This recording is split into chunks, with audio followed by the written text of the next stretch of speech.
بسم اللہ الرحمن الرحیم۔ شروع اللہ کے نام سے جو بڑا مہربان نہایت رحم والا ہے۔ حضرت ذنون المصری ایک دفعہ دریا میں شکار کر رہے تھے اور ساتھ میں آپ کی چھوٹی بیٹی بھی تھی۔ جب دریا میں جال پھینکا تو ایک مچھلی جال میں آئی۔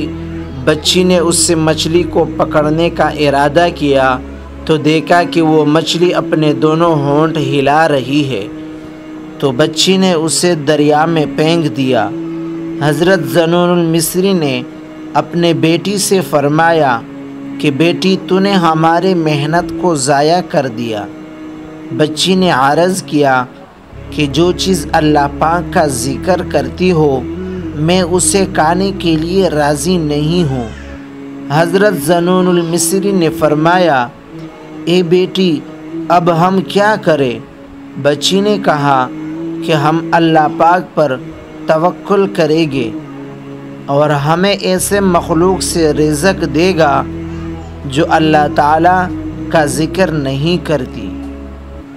اللہ پر توکل۔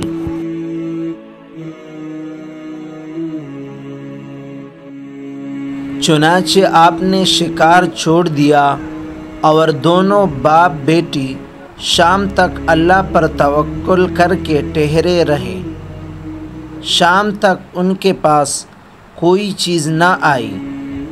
جب عشاء کا وقت ہوا تو ان دونوں پر اللہ تعالیٰ نے آسمان سے دسترخوان اتارا۔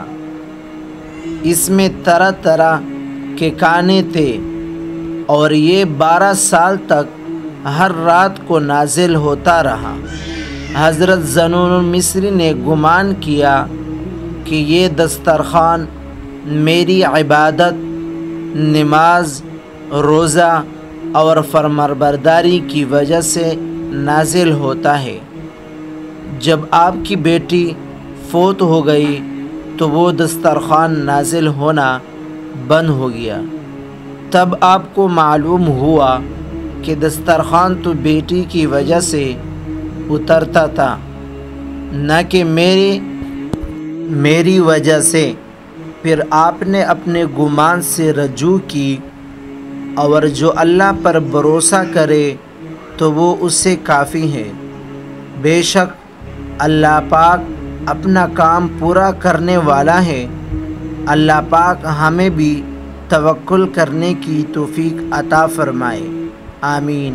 مزید اس طرح اچھے ویڈیوز دیکھنے کے لیے ہمارے چینل کو ضرور سبسکرائب کریں۔ جزاک اللہ خیر۔